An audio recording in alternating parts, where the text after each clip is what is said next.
Welcome to the Advisor Marketing Mastery Podcast with Mark E. Gaffney. This podcast is your front row seat to the proven frameworks, strategies, and the insights that have propelled thousands of financial professionals to the top of their field since 2003. The show starts right now.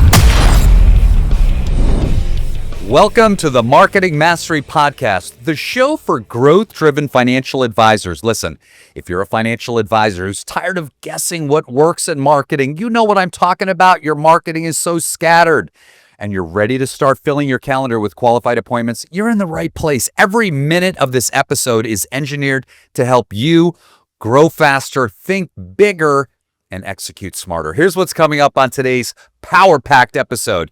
Ask the Marketing Mastery Coach. You've got questions, and we've got powerful, no-fluff answers to help you level up fast. And then, of course, the Marketing Mastery University. The Seminar Mastery Blueprint's what I'm going to talk about today. Hey, listen, before you hit the stage or send those invites out, we're going to give you the exact pregame plan to make your seminars a lead converting machine, and most importantly, fill your chairs with as many qualified prospects as possible. All right, here we go. Welcome to the Ask the Marketing Mastery Coach, the Q&A segment where elite financial advisors like you send in your most pressing questions, and I give you direct, actionable answers to help you market smarter, grow faster, and break through to your next ceiling. If you're ready to get clarity, crush confusion, and convert more, let's jump in. My first question is from Gene in Baton Rouge, and he writes, TV marketing feels like the Wild West to me. Where do I even begin if I want to make it part of my strategy without wasting money? Gene, listen, thinking about TV ads, before you spend a dime, here's what every advisor needs to know to avoid wasting their budget. I got to start with a story. I was working with an advisor in Houston, Texas. And in the course of our discovery, I brought up television. She was a big enough advisor. I think she was doing $40 million at the time. And when I brought up television, she said, like, as soon as the words TV came out of my mouth, she was like, we tried TV, it didn't work. And I said, okay, why don't we take a look at what you did? And what I meant by that is I want to look at your commercials. It was a commercial campaign that she did, and I want to look at the data. Okay, so here's a couple things that I want to bring up about TV. It can be the absolute most expensive mistake you're going to make with your business unless you do it correctly. Why? A lot of advisors get approached by the local ABC, NBC, CBS, Fox network, or the local cable network, and they put together, I'm telling you, a gorgeous slide deck of this and the data and all this, and it's overwhelming and it looks great. And you think, how can I lose? But I always like to remind advisors of the following when they're going to work with a local company. First of all, it's not in their best interest, right? The TV stations, they're working in their own best interest. So they're going to try to sell you what we call a retail rate card. So this is where a company like us fits in so well because we're media buyers.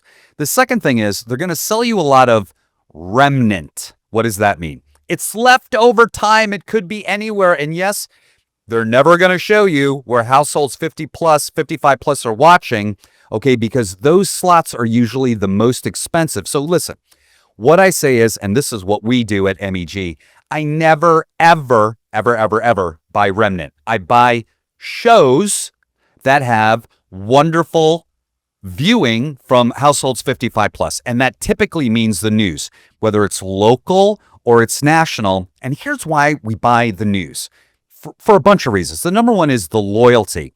If you watch NBC News locally at 6 o'clock, you don't watch CBS tomorrow or ABC after that. So I know that I've got, let's say, 15,000 households, 55 plus, that are watching this show every day.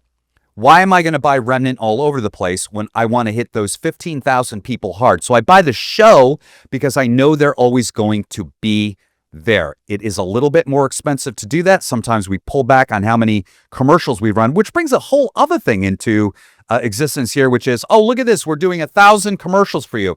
Who cares if our demographic, 1,000 commercials if they're not watching in those spots? So for me, I would say to you, first of all, let's take a look at it, right? Let's set up a 15-minute $1 million Zoom, go over what you have, because this could in fact be the biggest budget killer for your year, because if you're going to commit 50, 100,000, 125,000 to a TV campaign, you need to make sure you're doing it correctly. All right, Billy from Denver. My next question. My radio show used to bring in solid leads, but now the phones are barely ringing. How do I reignite my audience and bring that momentum back? Your radio show used to light up the phones, huh? And now what? Cricket.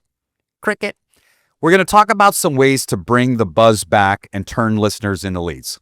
The first thing that I would ask an advisor, and I go back to another story in my head, working with an advisor recently who wanted to break into radio. And I'm like, the party is full.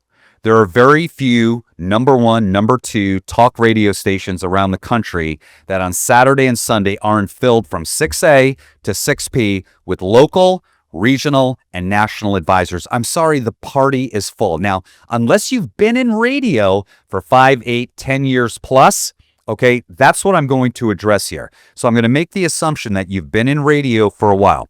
Here's what happens to advisors.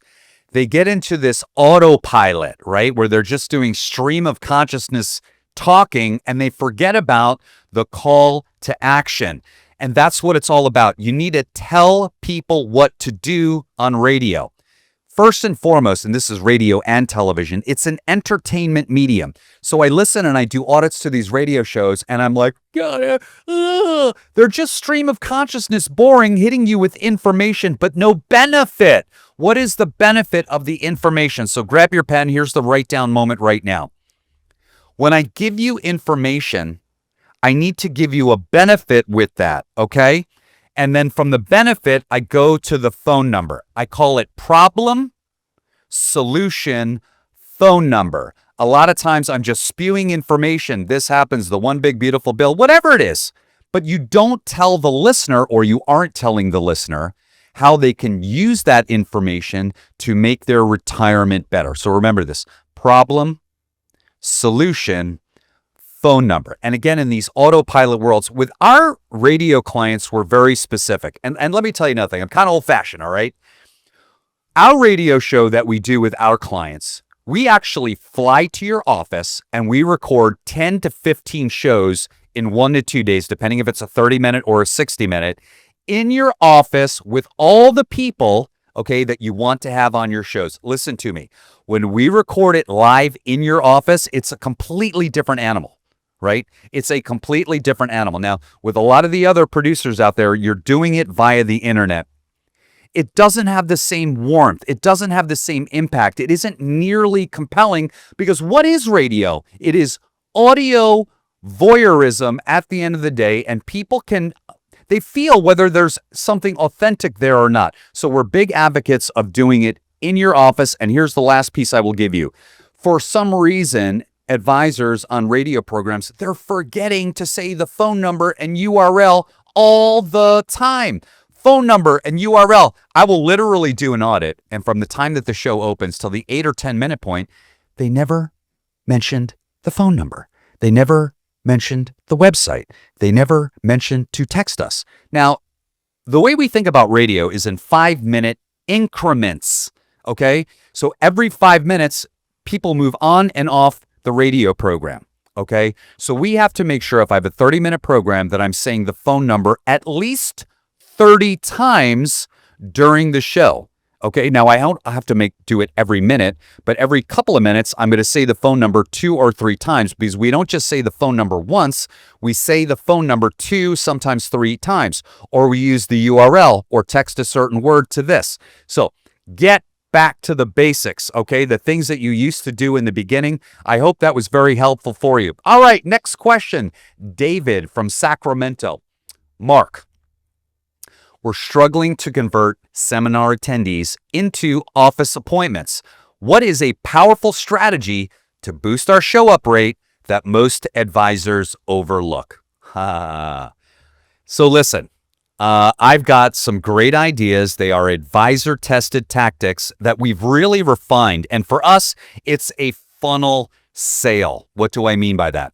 We put all of the attendees into the top of the funnel, and as the evening goes on, we funnel down to this little box at the bottom that says, it is counterintuitive to say no to meet with them in the office. So step number one is creating a slide deck that operates within those parameters. So this is something that in my consult, it takes weeks and weeks. So I'm going to try to do it in as little time as possible here. Now, I also do seminars. So be careful out there. There's a lot of people trying to give you advice on how to do seminars, but they're not doing seminars themselves. They're not scratching the check. They're not going to the venue and presenting. They're not garnering appointments. They're not making sure that those appointments show up in the office, okay? That's what we do at MEG, and dare I say there's nobody better in the industry at it than we are. So I'm going to give you one small piece right now that I think could be the difference maker in getting 50% plus of the appointments, or rather the buying units in the room, to create an appointment. And it's this guy right here, the response sheet. The response sheet is the small hinge that swings the big door. Here's how I use it. Here's how I tell advisors how to use it.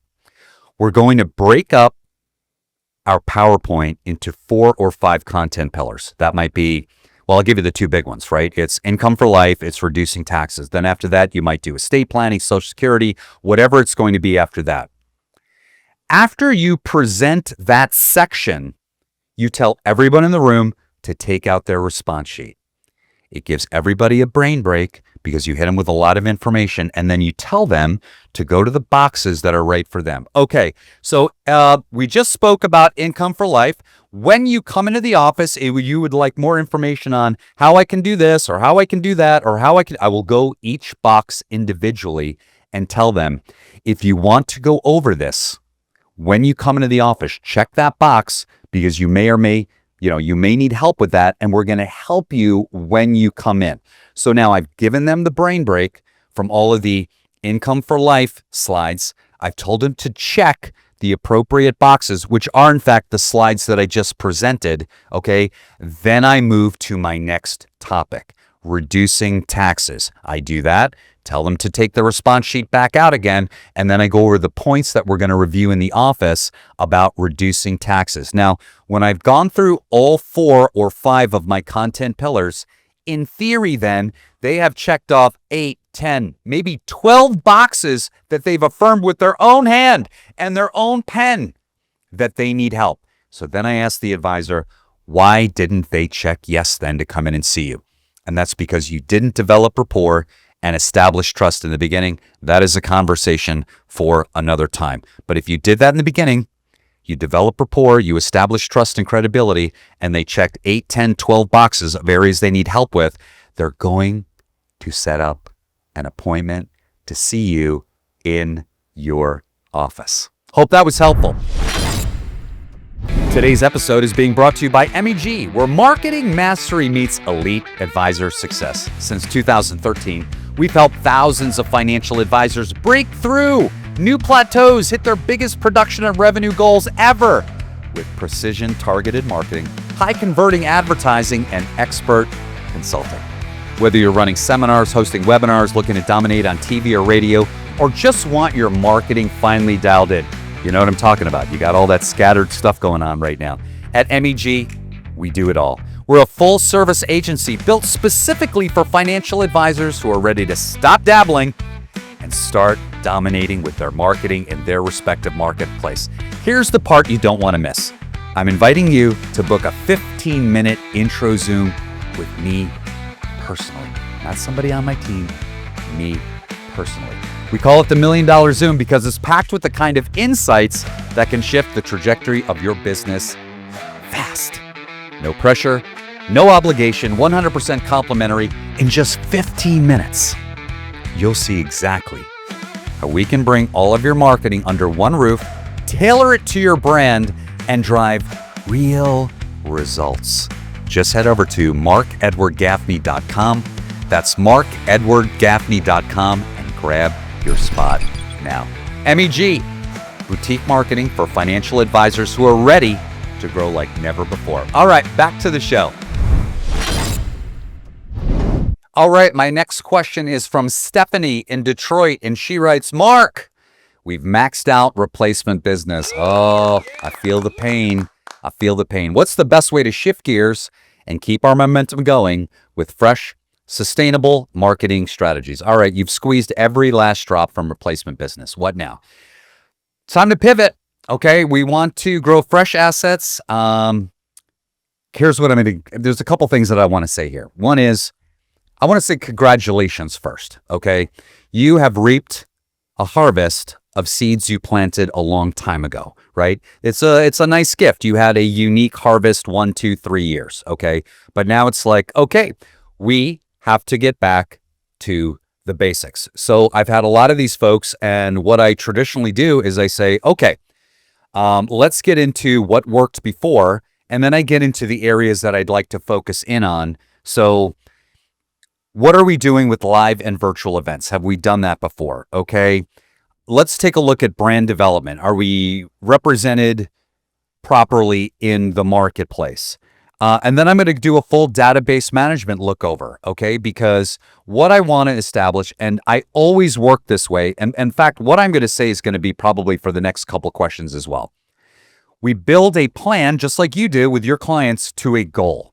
So, you were at, let's say, 20 million with the replacement. But if I take the replacement out and you do everything the same, you're going to be at 14 million or 15 million. So what we're trying to figure out first and foremost is the bullseye on the target. And that bullseye is, I'm going to call it 5 million. We're going to take a look at what you've done and maybe add some new marketing funnels in there that will get you to that. Now, there's a caveat here, okay? And that caveat very simply is when you're developing new marketing funnels, you have to allow time for traction. So if we're going to wait till all of our replacement business is over, okay, and then start implementing new funnels, we're going to have maybe a difficult year or a disappointing year because we didn't get to the plateaus or the milestones or the goals that we wanted to accomplish. So I would take a look at the whole thing. It's kind of vague right now because I don't know what your current marketing funnels are, but it is definitely back to the basics. What has worked in the past? And I'll give you another data point, okay? And this is going to be relevant for the next couple of questions as well. The data point is this. Over COVID, yes, we had some extra time on our hands, right? Who didn't? So we went into our database and started doing research on analytics and metrics for our clients that have done 50 million of assets gathered in a calendar year or more to see if there was anything we could share with clients below 50 million and above 50 million. And there was one ubiquitous metric that stuck out, and I share it with everyone because it was time after time after time after time, and it is this. Grab your pen. It's a write-down moment. 85% of the business that came in a given year was from 3 marketing funnels over and over. Most of them were 85 plus, 90 plus, and then the additional 10% or so just came from miscellaneous things. So what my takeaway was, and what I share with my clients is this. Become masterful in 3 marketing funnels, and I mean masterful, and you can get to any goal you want. At 100 million, it was 4. I'd make the argument to 20 million, it could be 2. 2 marketing funnels that we become masterful in. So I hope that was helpful, okay, in helping you kind of guide your way. But remember, for me, it's going to be about the goal. If I take out the replacement business, how much more business do I need to do to get to my goal? And then we put a plan together for that. Because if you do what you already did for the other things, you should elicit a similar result, in theory, slightly better, 10 to 20% better. All right. My next question is from Rick in Tallahassee, and he writes, Mark, we hit a ceiling at 12 million in production and can't seem to break through to our $20 million goal. I understand this plateau. What strategies are helping other advisors level up? Okay. Stuck at 12 million. You're on that plateau. I can almost tell you it's a few things, all right? To break through to 20 million now, sometimes it's just one strategic shift, okay? Sometimes it's a couple of strategic shifts. Now, I am a huge believer in that can we make 100 things 1% plus better in our marketing department? Okay. How can we become more efficient? But I'm gonna dive a little deeper into this right now. I told you with the previous question about becoming masterful in 3 areas. We need to become masterful in 2 areas. So what I would do right off the bat in your conference room is I would get up to the whiteboard and I would put 20 million at the top of the whiteboard. I would draw 2 arrows down from that 20 million. And on one side, I would have general public marketing, okay, new blood, bringing in new blood to the business. And on the other side, I'd have database management marketing. I would put on there what got us to 12. I'm going to make something up right now. We did X amount of seminars, we did X amount of radio, and on this side, we got from our existing clients this amount from annual reviews, this amount from referrals, this amount from nurturing prospects. I think you see where I'm going with there. And then we're going to determine what we might need to add to that, or what can we strengthen? And that strengthen piece usually means capital investment. Let's just say with our seminars, we did 10 of them. We averaged 500,000 of new assets, right, per singular event, 2 events on an invite. So that's 500,000 that we did on May 2nd, 500,000 we did on May 4th, okay? That's $1 million of assets brought in per seminar campaign. From 12 million to 20 million, 8 million more at 500,000. If I was just going to take that by itself is 16, right? I need to do 16 more events. That might not be the answer. That's a short answer there. We can break that into other things. But when I say that, okay, and again, I go off on tangents and I'm going to go back a little bit. For me, to really be a true player in the seminar game, you have to be doing 10 mailers, which translates into 20 events annually. Minimum. If you want to be a $20 million player, that's the minimum, okay? I have plenty of advisors that are doing 30 events, 40 events, 50 events. I have, again, multi-office, multi-advisor, multi-state, hundreds of events. Don't get lost in that number. It's all about what you need to do, which is get to 8 million more than what you're currently doing. It is absolutely 100% doable. We can break it out across multiple funnels, but I would be looking for what have we become good at? What do we need to become masterful in? And I'm going to tell you right now, from 12 million to 20 million is not a big jump. I'd want to find 2 marketing funnels to really become masterful in and make the investment to get there. Hey, listen, you're perfect. We love to work with companies like you. You see it, you feel it, you've tasted some success, you get it because you've gotten to 12 million. Give us a call. Go to our website, markedwardgaffney.com. Set up a 15-minute. We would love to chat with you. Okay, next question. From Derek in Henrietta. We know referrals are gold. Yes, they are.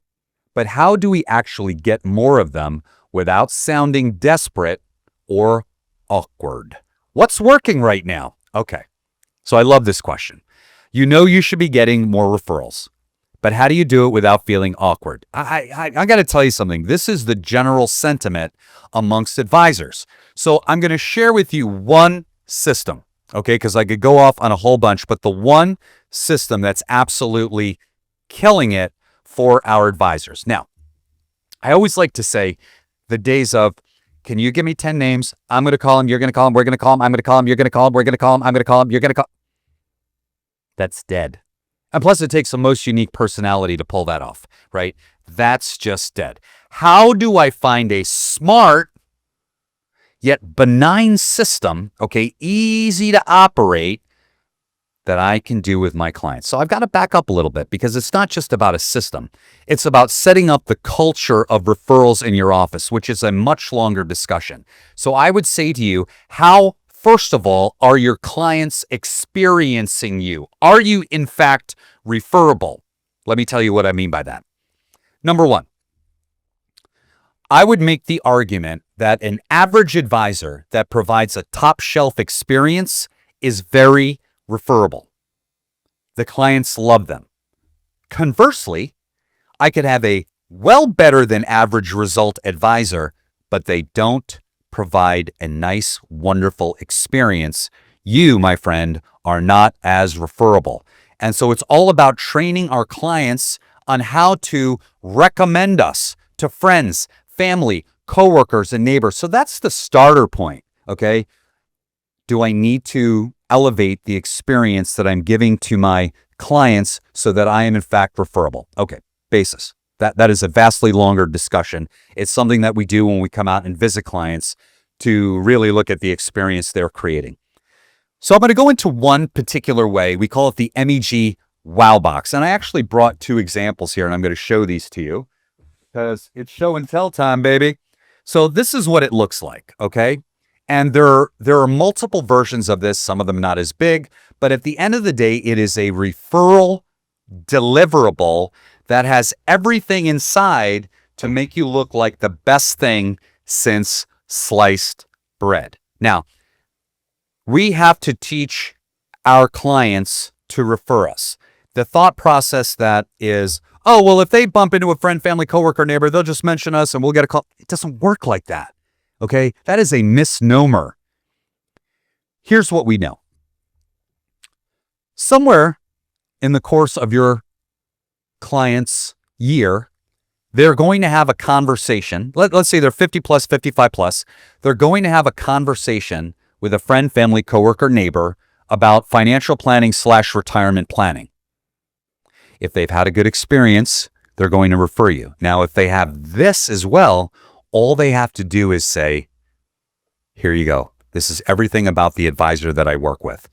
You will find these will come back to your office in droves because we position you in here as the expert, the go-to place for a new advisor. There aren't that many pieces in here. It's actually just a few pieces. I know you're like, open it up, baby. I want to see what's inside. Well, it all starts with the first step letter. Okay, because there's multiple components in here, a shock and awe folder that's all about your company, possibly a book. We've got this, maybe a couple little other ideas. We go over it. We make them custom for all of our folks. But the first step letter simply reads, when you open it up, it's time to help ensure your retirement plan is on track to take you where you want to go. The first step to a better retirement starts with reading this letter. Oh my gosh. And it's really simple, just a couple of paragraphs and you're off to the races. If you'd like more information about that, you can go to markedwardgaffney.com, set up a 15-minute. We'll get into all aspects of how we can customize that for your firm, what the pricing is to get these together. But what we have found with this is that the ROI is off the chart. We love referrals. Let's make it really easy. Now, what do we do? How do we use these? All right, Mark, you show me the box, but how do we actually use them? So I feel like I'm on the home shopping network repping some product. And maybe on some level I am, because I think this is something that every advisory firm needs to have in their office. So how do we use this? How do we actually get this out there? So we like to do a kickoff event of some sort that is for your clients. And here's the pitch about this. Everyone who's a client is going to leave with one of these, okay? I've actually emceed one of these events. And when you have everyone there and they're having their lunch or their dinner, you get up there and you say, hi, everybody. You know, I want to say a quick thank you. I don't know if you know this, but last year at ABC Financial, 32% of our business came from great people like you referring friends, family, coworkers, and neighbors. Man, if I could only clone you guys 100 times over. Hey, listen, if you'd like to share with someone the great job we've done for you, all you have to do is give them this box. They're all at the door. Please leave with one before you leave here. All right, DJ, hit it. That's it. Super simple. And we make sure that all the boxes are by the door. So when everyone leaves, they get one of these. And we usually dress it up in a goodie bag with a couple of tchotchkes. Okay. So how else can we use it? Oh, how great is it at annual review? How great is it contract delivery? How great is it at other client events, maybe smaller events? We get these in the hands. You cannot mail these. They have to be given eye contact to eye contact with the little pitch. Man, if I can only clone you guys 100 times over. Did you know that ABC Financial, 32% of our business, it has to be delivered like that.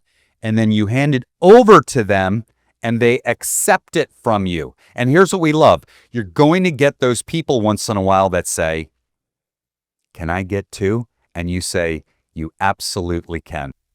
All right, that's the last question. Hey, you got a question you'd like to feature here on the show? And by the way, you can send in your questions to our website, Mark Edward Gaffney, and whether they're on the show or not, we will get an answer to you. I don't care what question is. We'd love to hear from you. You can also DM us on LinkedIn. And by the way, follow us on all social media platforms. And remember, you're just one smart strategy away from your next breakthrough.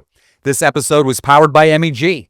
When you're ready to scale with confidence, we're here to help you dominate your market. Until next time, keep mastering your message.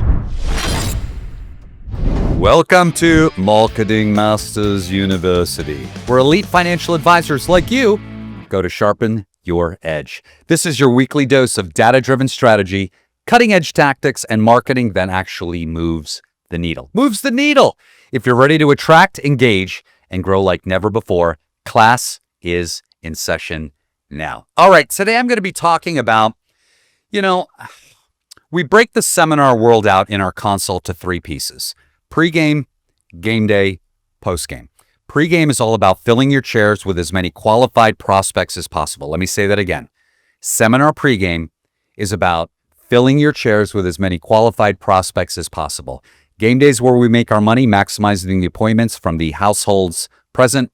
And then post-game is, if they sign up, they need to show up. What are the things that we're doing from after the evening of the seminar until they show up in the office? Today, I'm going to be talking about pre-game because it doesn't mean anything, right?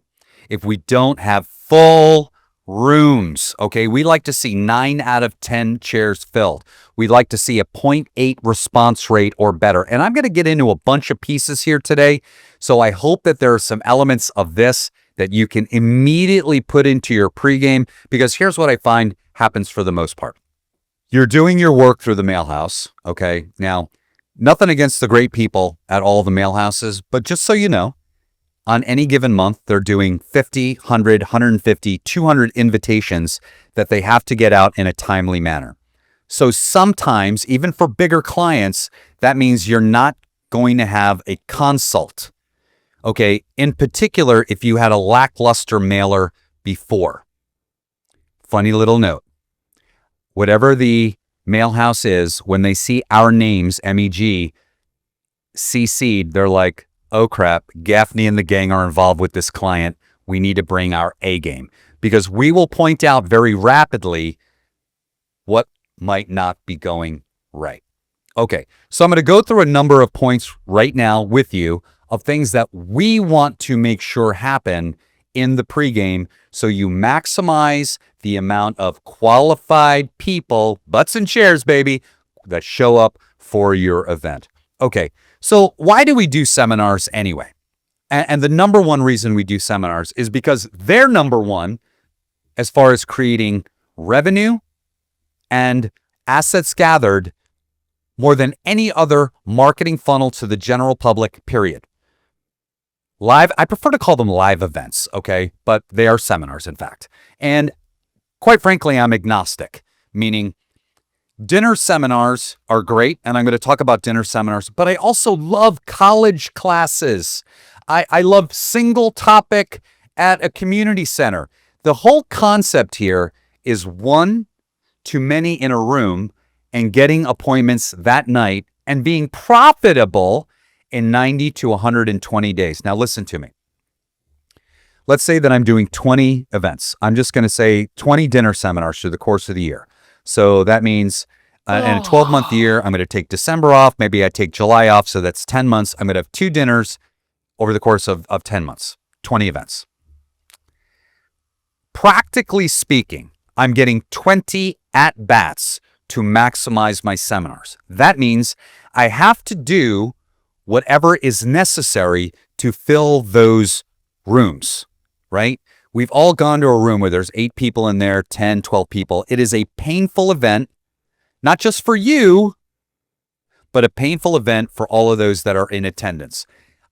In the same breath, I have to make the argument that I've heard from many an advisor, many a client, that they got their biggest client of the year from a small room. So we never cancel them, okay? Unless we're down to like 4, 5, 6, but we're going to do the event And I'm going to talk about the things that we can do to make sure that doesn't happen. All right, so right out of the gate, okay, we're going to talk about why targeted direct mail. So I do radio and television as well, and we go to Nielsen for all of the data for radio and TV. So I can set up a campaign, radio and or TV, and know, hey, here's where households 55 plus are listening, they're watching, so that I can put together the smartest campaign possible. But here's what I know. No matter how smart I make it, I'm never going to get 100% of the people that I want to watch or listen to by using radio and television. By virtue of that, it takes longer to get traction till I get to close to 100%. But what do seniors, American seniors, do 1 to 7 times per week, every week, and sometimes every day? Boom, boom, boom, boom, boom, boom, boom. They go to the mailbox. Targeted direct mail is hands down the most effective way to communicate with households, well, whatever age group you're going for. Why? Because if I mail 10,000 pieces, I get into 10,000 homes with a very specific demographic, right? Again, it's called targeted direct mail. So I call it Operation Mailbox Domination. I'm probably competing against 3, 4, maybe 5 pieces of mail. And if I've done the mail correctly, I have something compelling that will be opened immediately. So we're big believers in not just getting it out there, because this whole idea of I put ink on paper, people are going to open it and they're going to come out is a fallacy. It is a misnomer. It has to be done strategically. And at MEG, we have done assisted, edited, augmented thousands and thousands of financial advisor invites. We would love to help you with that. I'd also make the argument that you could get to 20 million using targeted direct mail alone for events and non-event targeted direct mail. Okay, it is the only way, let me say it again, that I can get into exactly the home I want. Radio and TV is blanketed marketing, right? Because I'm going to get into homes that I don't necessarily want. So one of the first things we do when we do our consult, our $1 million consult and come out to an office, is we have prepped up all the data for your area. Now, most of the time with the mail house, they're going to use data and just draw a big circle around the venue, okay? They're going to mail those folks and suppress the rest. It's called a suppression mailer. In my humble opinion, that is not the most efficient way to go. The way that we like to do it is, what are all the zip codes that are in drivable distance of your office, and break them out into zip code clusters and mail those clusters independently. Okay, it gives us a lot better tracking of where our new business is coming from. So we give our clients the data. We have them highlight all the zip codes that will drive to our area, okay? Meaning our office. We make sure that we select venues in those areas, preferably in those zip code clusters, so that we can maximize how many people come out to our seminars. And equally as important, if not more so, is do the tracking of it. So that's the next piece here, and this is so vitally important. Are you tracking? Right? It is a shocker to me on how many offices I go into, in particular offices that are doing higher amounts of production or assets gathered that have little to no tracking. Here's what they know. They're profitable. But what if we knew more? Okay? What is the response rate for every single mailer we've done? What is the room fill rate? What is the attendance rate? What was the conversion rate of buying units to appointments? How many of those people showed up? Once we know these metrics, we can start fixing those to make your seminars a lot more efficient, a lot more able to make money for you. And by the way, that a lot of times doesn't mean I have to increase the budget, right? I can use the same budget, but use it way more efficiently. The next piece we want to talk about is upgrading the invite package. Oh, goodness. I see some of these invites out there that are just basically a snooze fest, and there are so many things missing from it, okay? So when we open it up and we take a look at it, we're seeing, does it have compelling language to open it? okay, is our headline. It's sort of like a billboard when I'm driving down the highway. I literally have 2 to 6 seconds to get the interest of whoever opened it. And if I don't do it in 2 to 6 seconds, they're gone and it's round filed. But let me share some data with you that I think is important here. All day long, every day, twice on Sunday, I'll send out 10,000 pieces, and here's what I'd like to have happen. 9,500 of them will go into the garbage. 500,000 will get 500 will get opened, and 100 people will sign up for my seminar. That's a 1%. I got 500 open out of 10,000.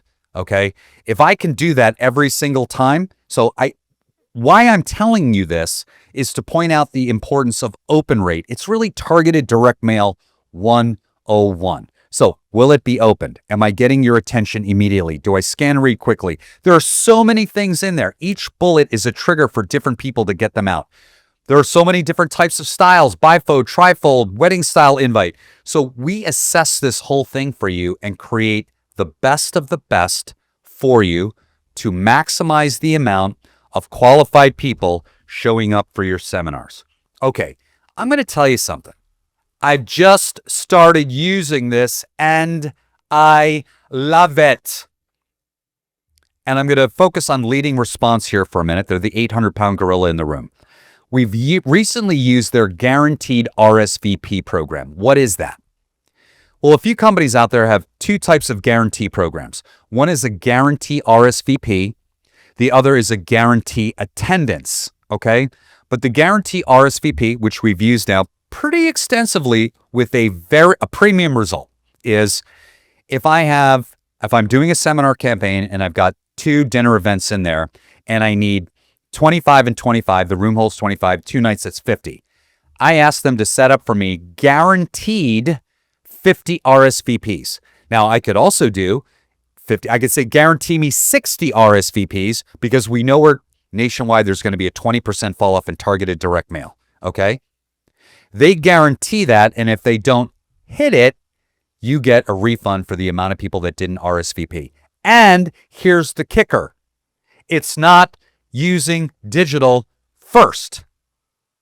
Bad. It's using targeted direct mail first, and if necessary, there's a digital bolt-on to get you where you need to go. So I would tell you to investigate the guaranteed RSVP programs. Hey, quick break from the show to tell you about something that could seriously change the game for your business.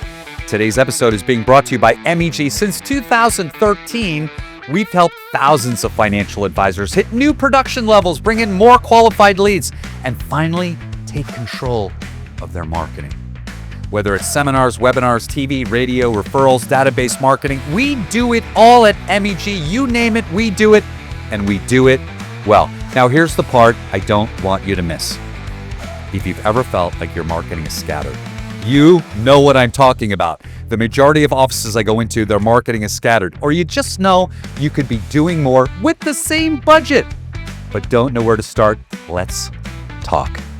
I'm offering a 15-minute Zoom call with me personally. Not my team, not someone else, me personally.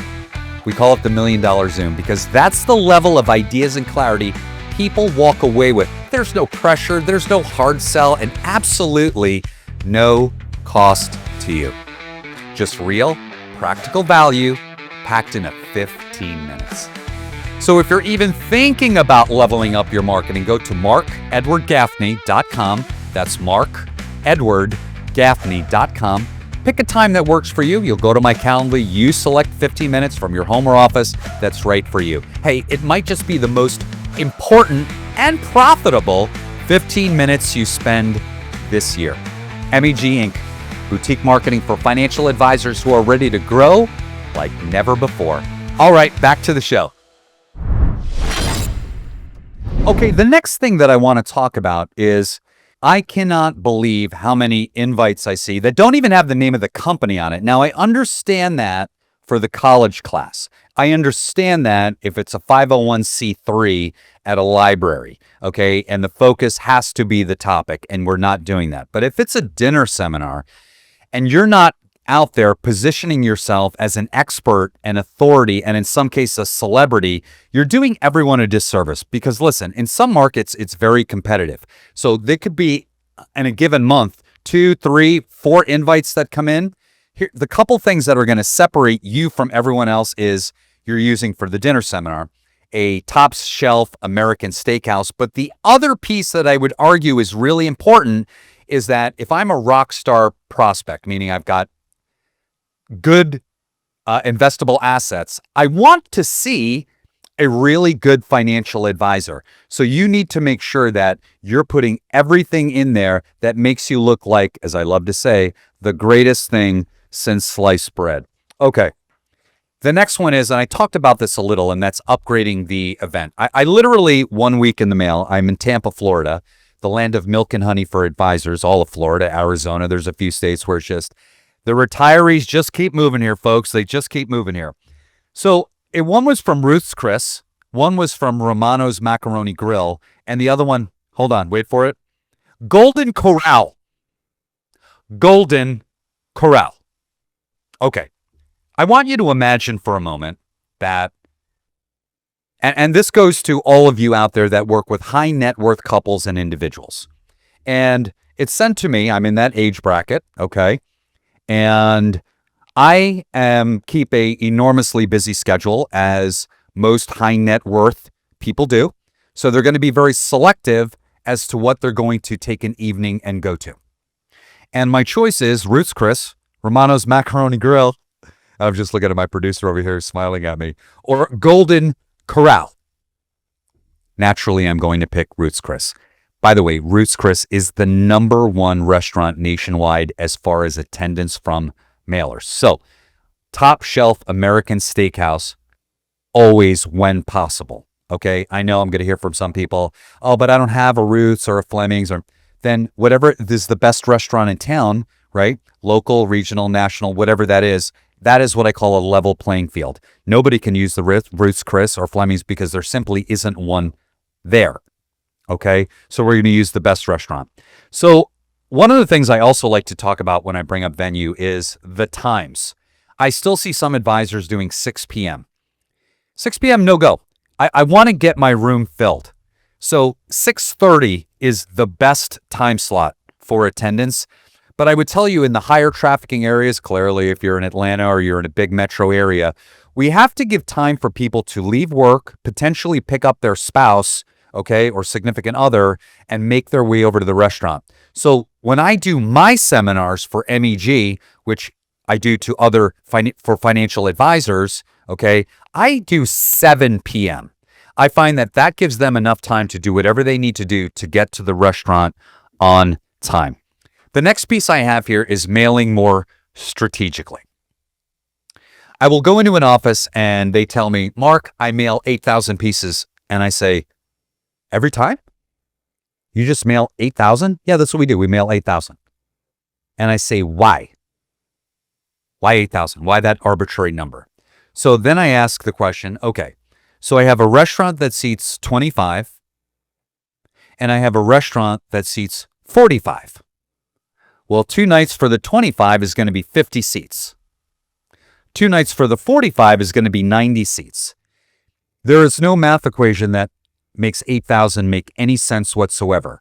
So I mail to how many seats I want to fill. Part of that equation is what has my past response rate been? And then I add 20% onto that. So I'll give you the math on it. So at 50 seats, let's say I have a 1% response rate. That means I need to mail 5,000 to get my 50. But now I'm going to mail 20% more, or 1,000 more, 6,000. So I make sure all my seats are filled. Now, if my traditional response rate is 0.5%, which we see that in offices, we like to see our clients at a 0.8 or better. But if they're at 0.5%, I literally have to double that number, right? So instead of mailing 6,000, I need to mail 12,000 to get my 2 nights of 50. Well, why in the world now, if I'm going to do 90 seats, would I use the same number? So use the math on it.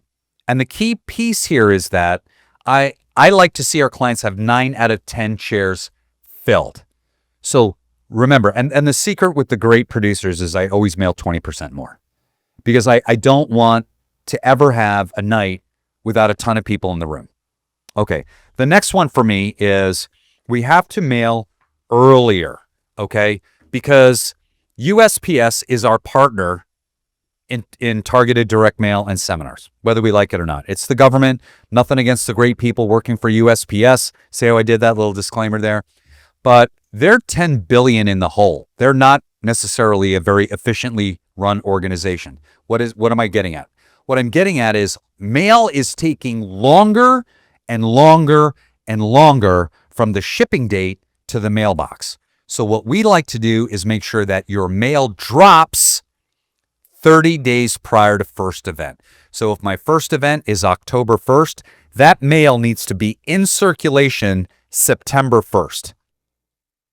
Anything after that, and we're running the risk of invites showing up the day of or even after our seminar has happened. And that is folks taking a baseball bat to the knees. The next one I have here is the early bird gets the worm. What do I mean by that? For our big clients, usually by the month of October, they have 90% plus of their seminars set up for the following year. Okay, they have all the contracts from all the venues. Early bird gets the worm simply means I got all the slots I wanted, the best time slots, the Tuesdays and Thursdays at every single restaurant I wanted to be at. Don't be one of those outfits that makes all of these stuff up last minute, because there was a great study done by a leading response which showed 70+% of the mistakes that happen on a mailer happen because the order is inside of 30 days. So we like to place our order 35 days in advance, and if it's new artwork, 45 days in advance. The next piece I have is, listen, here's the reality of the situation. Not every mailer is going to be a home run. Let me give you the national averages. For every 10 mailers these are national averages, not what MEG does for their clients, but national averages. 10 mailers go out.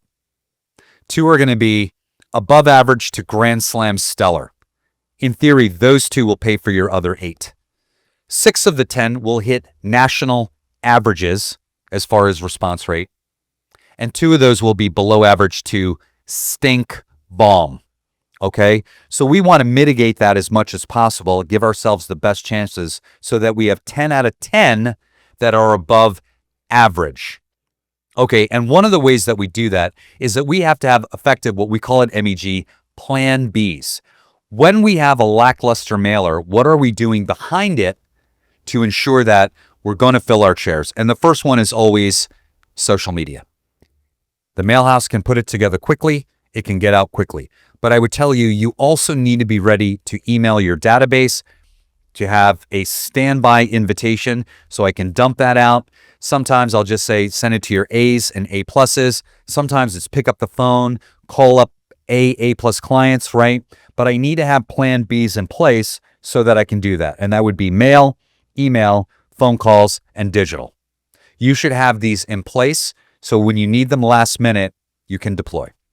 Okay, and the last piece of this is if I do radio or have a newsletter or TV or all the other things that I do to contact my marketplace, I should put in there about my seminars, okay? So using other things on the front end prior to my seminar campaign so I can maximize my appointments.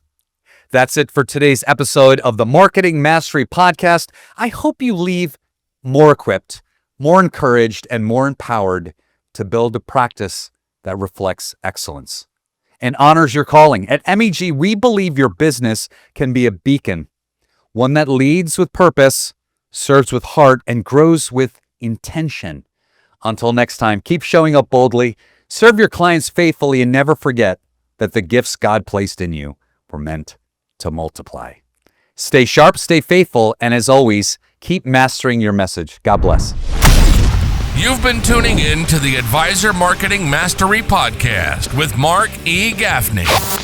Until next time, command attention, own your narrative, and market with distinction.